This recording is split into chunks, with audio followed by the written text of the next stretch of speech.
ଜିଲ୍ଲାସ୍ତରୀୟ ଜାତୀୟ କନ୍ୟା ସନ୍ତାନ ଦିବସ ଜିଲ୍ଲା ସମାଜ ମଙ୍ଗଳ ବିଭାଗ ଆନୁକୂଲ୍ୟରେ ଜିଲ୍ଲାସ୍ତରୀୟ ଜାତୀୟ କନ୍ୟା ଦିବସ ପାଳିତ ହୋଇଛି। ଜିଲ୍ଲା ସମାଜ ମଙ୍ଗଳ ଅଧିକାରୀ ଶ୍ରୀମତୀ ଜ୍ୟୋତ୍ସ୍ନା ମହାନ୍ତିଙ୍କ ଅଧ୍ୟକ୍ଷତାରେ ଜିଲ୍ଲାପାଳଙ୍କ ସମ୍ମିଳନୀ କକ୍ଷରେ ଜାତୀୟ କନ୍ୟା ଦିବସ ଅନୁଷ୍ଠିତ ହୋଇଯାଇଛି। ଏହି ଅବସରରେ ମୁଖ୍ୟ ଅତିଥି ଭାବେ ଜିଲ୍ଲା ପରିଷଦ ସଭାପତି ନାରାୟଣ ପ୍ରଧାନ, ଜିଲ୍ଲା ସାମାଜିକ ସୁରକ୍ଷା ଅଧିକାରୀ ଡକ୍ଟର ନେହା ସିଂ, ଜିଲ୍ଲା ମଙ୍ଗଳ ଅଧିକାରୀ, ଜିଲ୍ଲା ପରିଷଦ ସଦସ୍ୟ, ଜିଲ୍ଲା ଶିଶୁ ସୁରକ୍ଷା ଅଧିକାରୀ ଏବଂ ଅନ୍ୟ ଅଧିକାରୀବୃନ୍ଦ ଯୋଗଦେଇ କନ୍ୟା ସନ୍ତାନ ମାନଙ୍କର ସୁରକ୍ଷା ଓ ଅଧିକାର ଉପରେ ଆଲୋକପାତ କରିଥିଲେ। ଏହି ପରିପ୍ରେକ୍ଷୀରେ ବିଭିନ୍ନ ସ୍କୁଲ ଓ କଲେଜରୁ ଆସିଥିବା କିଶୋରୀ ବାଳିକାମାନଙ୍କୁ ନେଇ ସ୍ଲୋଗାନ ଓ ଭାଷଣ ପ୍ରତିଯୋଗିତା ଆୟୋଜନ କରାଯାଇଥିଲା।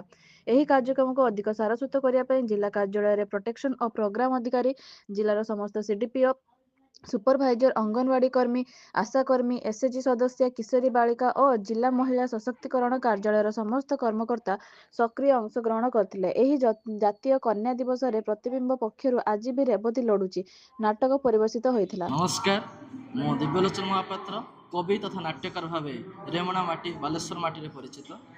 ଆଜିର ଏହି ପ୍ରଦର୍ଶିତ ନାଟକ ତଥା ମଞ୍ଚସ୍ଥ ନାଟକଟି ନାରୀ ସଂଘ ଦ୍ୱାରା ଆୟୋଜିତ ହୋଇଥିଲା, ପ୍ରତିବିମ୍ବ ଦ୍ୱାରା ଆୟୋଜିତ ହୋଇଥିଲା ଏବଂ ଏଥିରେ ମୁଖ୍ୟତଃ ନାରୀମାନଙ୍କୁ ସମ୍ମାନ ଏବଂ ଶାସ୍ତ୍ରର ସେହି ମନ୍ତ୍ର ଯତ୍ର ନାର୍ଯ୍ୟସ୍ୟ ପୂଜ୍ୟନ୍ତେ ରମନ୍ତେ ତତ୍ର ଦେବତା, ସେହି କଥାକୁ ଆଖ୍ୟା କରି ଏ କଥାକୁ ପରିପ୍ରକାଶ କରାଯାଇଥିଲା। ଏବଂ ଏହାର ସଂକ୍ଷିପ୍ତ ସଂକଳନ ପଟେ କହିବି, ଏ ତ ନା ଭାଇ, ଆରେ ତ ନିରୀହ ଝିଅଟାକୁ ନିଜ ସ୍ୱାର୍ଥ ଆଗରେ କାହିଁକି ବଳି ପକାଉଛୁ ଯେ? ଆରେ ଟିକେ ବୁଝା, ଭାଉଜକୁ ଟିକେ ବୁଝାରେ।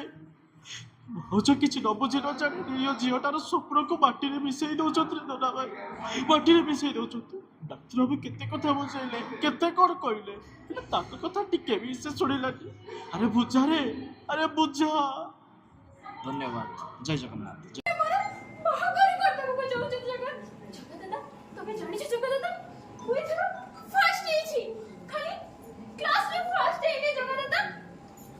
ସାର୍ କହୁଥିଲେ ମୁଁ ଖାଲି ପାଠରେ